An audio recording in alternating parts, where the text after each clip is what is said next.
Welcome back. I'm Kim Bailey. She's Fuliana Osborne, and this is Inside Exec. In the next few podcasts, we're going to revisit some topics that way back in 2017, for those of you who are long-standing listeners, you'll understand and perhaps remember that in 2017, we did a review series called 20 Questions.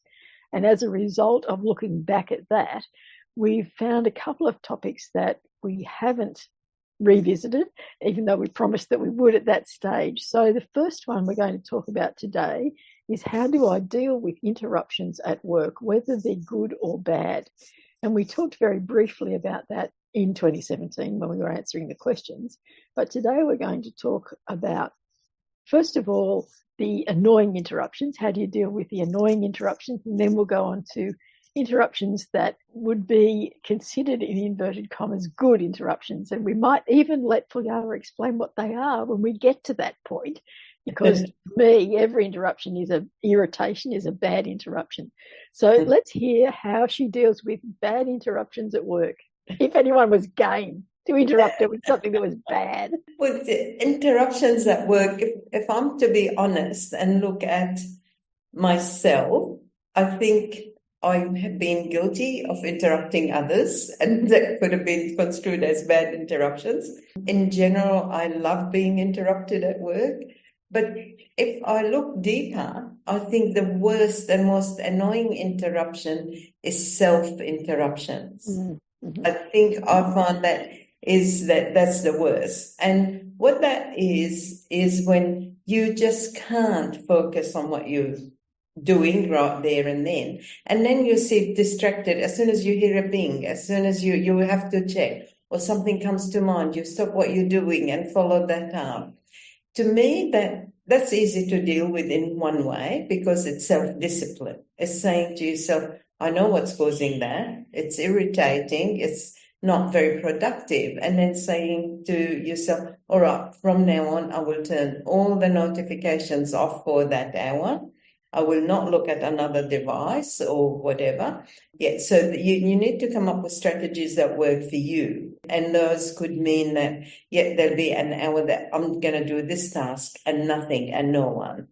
It's the interruptions are a bit different now to back in 2017, when most people were in an office and people walked in and out. That had to be dealt with differently. It's like, I've got an open door policy, yes, but please, let's show each other respect and consideration. Just because you're ready for a chat, that other person might not be, or it's immediate for you but not for the other person. So think before you do it. And if people keep doing that to you, whether you're in a managerial position and you have a team or just colleagues, just say, please, this hour is mine. I like to concentrate. I'm the sort of person, I like first thing in the morning. I like to get in before anyone used to be in an office. That's how I dealt with it. Other people might say, look, just before lunch, unless we're at a meeting, 11 to 12, I'm not interruptible unless it's an emergency. But put some ground rules in place. Not unsurprisingly, for me, I'm going to say you need to be structured. You need to be organised. Yes. And what I find works for me is that, as I've mentioned before, I do a weekly list. I don't do very detailed list, but I do have a list that is Monday, Tuesday, Wednesday, etc. And I'll have things in that list. And I know that by doing that list, it sometimes gives me an indication of a time where I will have uninterrupted opportunity to do things that need that focus. And then I will apply the 50-20-50 rule, which I've also talked about before, which is 50 minutes of uninterrupted absolute focus on one task, 20 minutes off to do something else, and then 50 minutes to go back and do it. And what that gives you is a 2-hour block of time that is dedicated to something that you have made uninterruptible. Now, whether you transpose that to saying that you do it every day, if you need it every day, or you look for a time a week or a fortnight or a month, and you let other people know. And this stuff, this management of your time, doesn't matter really whether you're in an office or not, or whether you're working from home, because these are activities that you can manage regardless of where you're work-based. But it's about knowing the time that you've got, knowing when you work best. As Fuliana said, she works best in the morning, so do I. But identifying that time that is best for you, that you want as uninterrupted time, as focused time.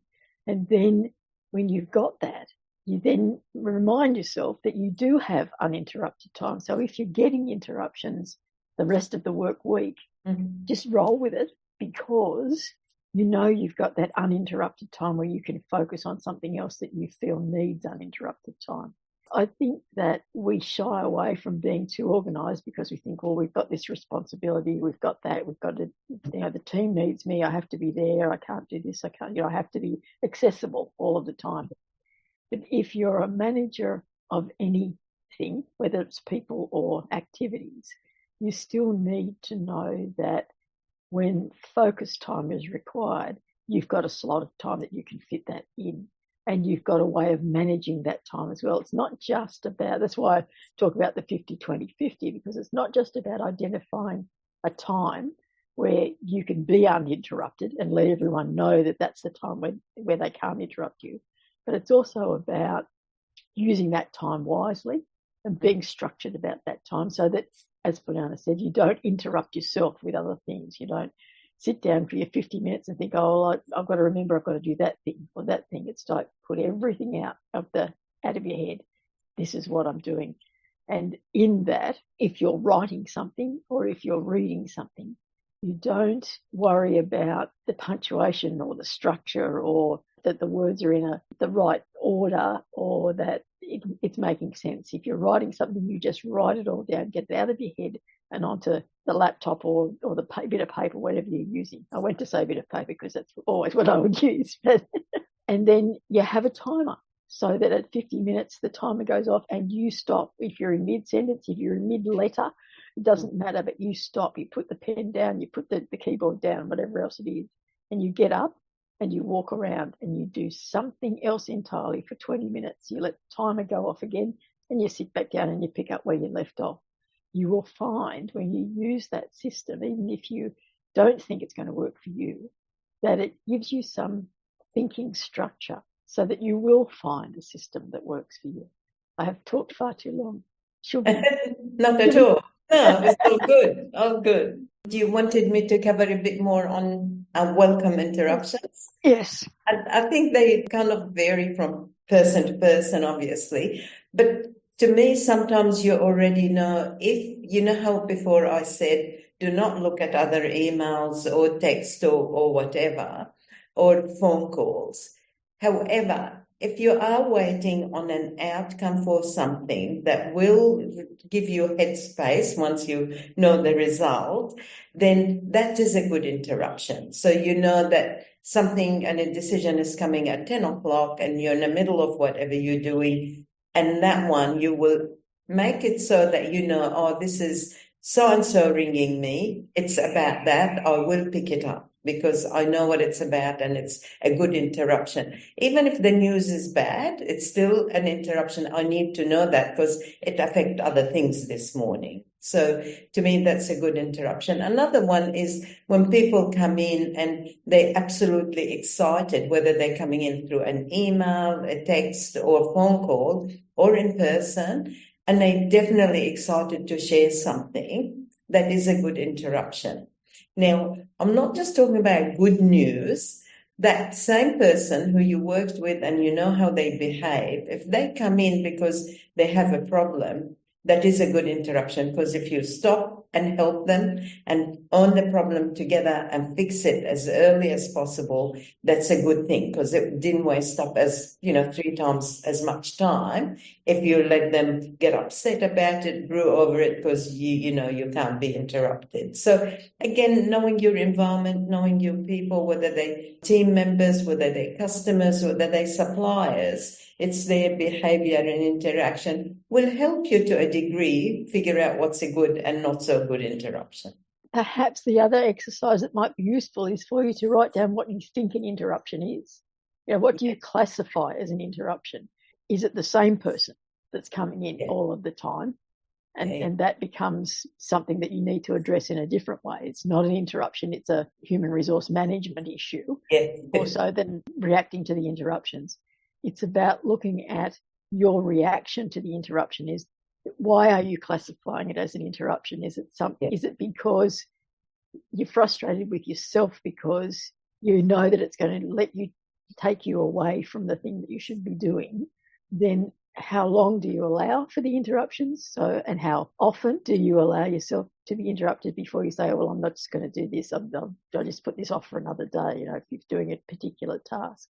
It's about your own management of what you're classifying as an interruption. I'm always going to say, put down a list. So do yourself a list. Who is it? What are the interruptions about? Because if they're interruptions about a work process, or, where does this decision go next, or something that is about a management issue that you really need to address, or is an emerging issue that you haven't needed to address. It might be that you're using a particular software package, and Airtable is my go-to example at the moment because there is a limit on how many records you can put in Airtable.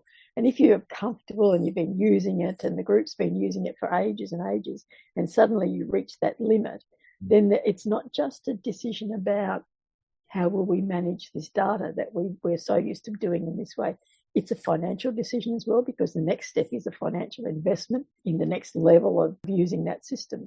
And I think it's important to not just look at the surface of the interruption, but what it is and what it's telling you about the work environment and about your management style, your skills, and the people that are with you as well. A few things there for you to think about in terms of interruptions. Of course, I'll put my things first. Do your list. Do your interruption list.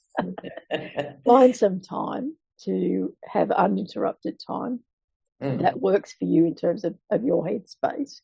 And I think what Fuliana said very much earlier in the discussion about welcoming interruptions, because it is telling you, it is information, and it is coming to you. So the people in your workspace might decide that they are unsure about interrupting you, so they won't tell you, and they let things fester, or they hide it, or they do a solution that is not the solution that you would have considered the right solution to do. So I think that we have to get the mindset around what an interruption is for you and what it's telling you, not the fact that don't just classify it as an interruption and put it to one side and be aggravated by it, but what is it? Why is it happening? Who is it that's bringing it to you? What can you do to resolve it so that it doesn't become a continuing interruption? You reminded me of something, because when you're talking about the person, I remember working with someone for many years, a colleague from another part of the organization.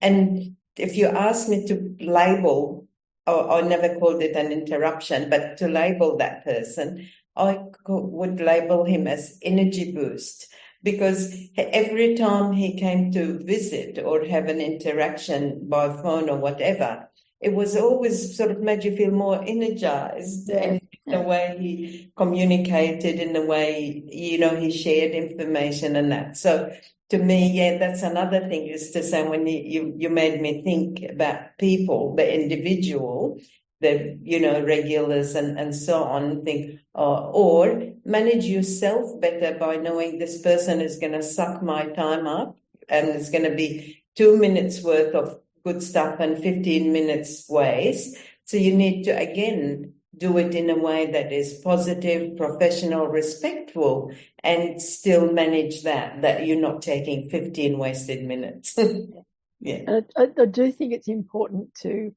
recognise, both for yourself and for a person, if you find that it's one person that's doing it all the time. And I'm reminded of a time and motion study that I did many, many years ago now on someone who was in an organisation, and the organisation couldn't work out why he needed to work such long hours, because what he was doing wasn't really required to interact with the rest of the human resources that were there. It was very much an IT, a computer function that he needed to do. When I sat there and did the time and motion study, discovered that one person visited in a 6-hour period, came to see him 38 times, and it sticks in my mind because it was just so extraordinary. A lot. Neither of them recognised that that was happening because they were so focused on what they were doing. Yeah. And the problem really was for the person who was coming to do the interruption, because he was located physically on a floor below where this other person was. So it was a much longer period of time that he was always away from his desk when he was doing this interruption. Yeah. He wasn't comfortable about phoning during the internal phone system. It was before we had instant messaging and things like that. But he wasn't comfortable about using the phone because he wanted to show the other person a bit of paper and say, is this going to work? Is that going to work? So we're working on, I think, Excel spreadsheets at the time. What it highlighted in terms of me doing the review was that there was this one person who was unsure of his input and needed reassurance all of the time that he was on the right path, doing the right thing. So there needed to be some more structure about the activity that he was doing and a formal review time so that he could save up all of his questions, even if it was once a day, but he could save up all of his questions because they weren't questions that were relied on the answer letting him do the next stage. It was just about general information. But it also highlighted that they needed to be physically located closer together and that it was an open plan office, and that for the person that I did the time and motion study on, he really needed an office. He needed a secluded area where he could close a door, because in an open plan office, everyone thinks you can talk to everyone else, even though there's barriers and things up. So there was no physical warning for anyone else to say, just stop and think about the interruption before you go through past the third wall. I throw that up as another example of the things that you need to think about. I think we've probably reviewed that quite nicely and covered things that we didn't get a chance to talk to all those years ago. If you have found a way that you deal with interruptions that works for you, we'd be happy to share that with our other listeners. For now, I'm Kim Bailey, she's Fiona Osborne, and this is Inside Exec.